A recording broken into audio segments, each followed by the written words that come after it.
Let my hair down. I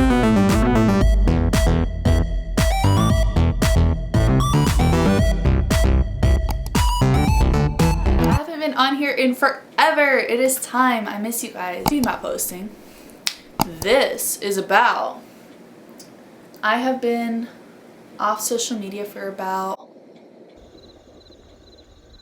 a month. I'm living like an Amish person now. Psych! No, seriously though, I have been off social media for about a month now, and I really wanted to discuss with you guys how it's affected my life and what made me choose this decision. How did I get to do it? I was so addicted. It's just kind of crazy to actually say that I haven't tapped into Instagram, Snapchat, Twitter for about a month now. The effects that it has taken over my life and what I've really realized, it's so crazy, guys. I wish you would actually understand. If you're off of it, you totally get it. If not, get off now. What brought me to getting off social media was The Social Dilemma. The Social Dilemma was a documentary based on people who formerly worked for big corporations like Google, Facebook, Instagram, Pinterest, these big search engines, and they kind of broke down what these search engines are really doing to society. And honestly, the first night I watched it, I was so scared. I put my phone in the restroom. That's how scared I was. I was like, this is just freaking me out. Like, I don't want to be a part of it. Social Dilemma is really awesome. I really recommend you should go watch it.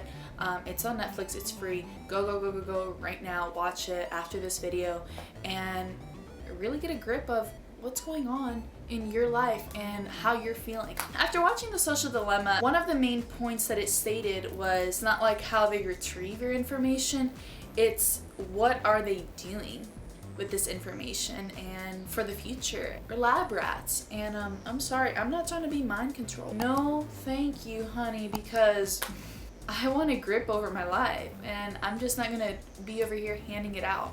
So I started off, I deleted all my apps off my phone because I was like, oh, you can do screen time. Well, my screen time was literally up about 9 hours a day doing this. And then when I sit back and realize, I feel like a zombie. I'm not feeling anything. I actually, if anything, I'm feeling worse about myself. I'm consistently looking at other people. I'm consistently looking at politics be brainwashed or people just losing themselves, all for what? So I felt like I was being zombie-like. With that being said, one of the things I noticed was really hard during the first week. I started to realize that I was addicting, like picking up my phone. And it was like something that was automatically happening that was like ingrained in my brain when I wasn't even doing it myself. So first week was difficult. I tapped into social media. I re-downloaded it. I stayed on it for, I don't know, about maybe 30 minutes to an hour, like Instagram. And I just really realized that I did feel worse than how I've been feeling that whole week without it. I started immediately, you don't even notice it, you immediately start, I don't want to say comparing because everyone's like, yeah, you can't compare yourself, that's so vague, but the thing is, like, you really do. You don't notice it, it's just in our nature. What you are feeding into yourself, it's literally what you have around you. And when you're consistently feeding other people's successes, which is wonderful, I mean, it should definitely motivate you, but it also backtracks people into, for me, it was frustration, anger, depression, anxiety, stagnant behavior, and immoral behavior, to be quite frank with you. And it just made me realize, like, who am I? Who am I putting online? Who are these people? It is a great way to socialize and connect with family, friends, and stuff like that. But at the same time, I feel like we're so disconnected. So disconnected. And it's so sad that you sit in a restaurant and you see the parents on the phone more than the children, or everyone's on a phone and eating numbly. It's just like, where have we gone? What are our values as human beings anymore? I don't think they intentionally took it.